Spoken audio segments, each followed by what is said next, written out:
So today we'll be covering how to create a category or collection merchandising campaign.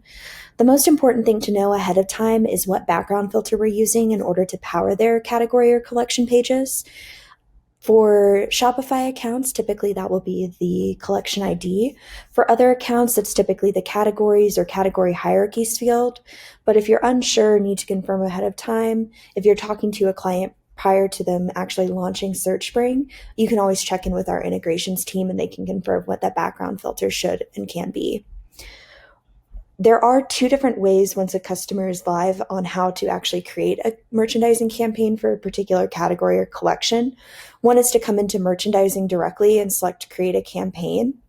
The other is to actually go through reporting similar to what we looked at for search insights. There'll be a category pages as well, which would allow you to create a merchandising campaign by selecting that create a campaign option, which will show at the bottom of this page.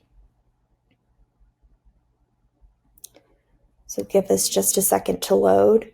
But once that information is available, you'll be able to come in here, select create a campaign, and then that will actually pull through that particular category so that you have the capability of merchandising it.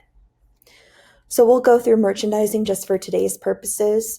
Once you're within this merchandising section, you can click on create a campaign, you can select category, and then we'll be looking at category hierarchy. Once you're within this category hierarchy field, you'll be able to actually select the value of the particular collection that you want to merchandise. So in this case, if I wanted to merchandise our swimwear collection, I could come in here, select start merchandising. This is going to pull through products in the order that they'd be returned in based on the boost rules that we have set up within the global merchandising campaign. So same functionality applies here. Any edits that we make to those rules will only be applicable to this particular category. So any changes that we make that we want applicable on a global level should be made in that global merchandising campaign. For any changes that we only want to be applicable to swimwear, those should be made here. So there's two different ways that you can actually edit the products in the order that they're shown in. One is to create a merchandising campaign and edit those boost rules. The other would be to manually move products around. So if I wanted to highlight product number 6, I can drag and drop that product into the first position, or I can use the cursor placement that you see here in order to double click the next product that I want to appear. Based on where I place that cursor, the next product will go directly to the left of it. The one thing to note with this is that any product that you pen into place is no longer going to follow any of the boost rules that you have set up. So if this product no longer was available or was no longer considered new, it would still remain in this position simply because it was pinned in that appropriate spot.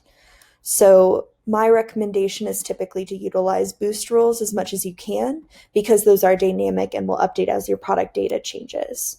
So if we wanted to add in a boost rule here to promote products that were actually just less than 10 days old, we could come in here and update that component to be looking at products that were less than 10, and then we'd see that that product set changes just based on that rule update that we made.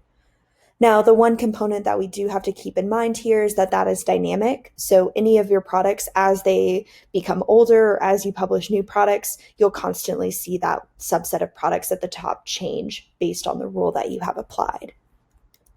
The other thing that you'll be able to control here are the ability to add in custom filter orders. So if you wanted to, you could actually hide particular filters from showing or reorder them by dragging and dropping. One thing to note here is that any filter that doesn't actually apply to any of the products that are on this page will be hidden by default. So on the front end, you might not see dress length or color intensity because they're not things that would be associated with any of the products on this page, but you can come in here and hide other filters as you see fit. So if we wanted material to appear at the top or pattern, you could drag and drop these around as you see best fit for this particular collection. The same functionality will also apply as far as scheduling goes. So if you wanted to schedule this campaign to start on March 1st as an example, you could come in here, select that date and time. And then if you wanted this to run through the end of summer, you could come in here and say this needs to expire on August 31st. There is also a products option here. So if you accidentally remove a product, you can always find that under this products tab. And then by clicking on remove, you can easily add that back into its original position. The only products that you'll be able to add are ones that already exist within this collection or category. So we do rely on that setting to be passed over to Searchspring from their cart. So we do rely on them actually assigning those products ahead of time in order to pull them through. However, if you're looking for a specific product that you want to highlight, this makes it really easy. You can actually use the search option here and say, oh, I was actually looking for this Into the Sun hat. I can just go ahead and pin that here. It was really easy to find based on using that products option. Definitely a good thing to keep in the back of your mind, just as you are working with clients who are really particular about their category ordering, or if they have a collection that has a large subset of products, that's definitely going to make it easier to find a product that might be hidden on a couple of pages down in the results set.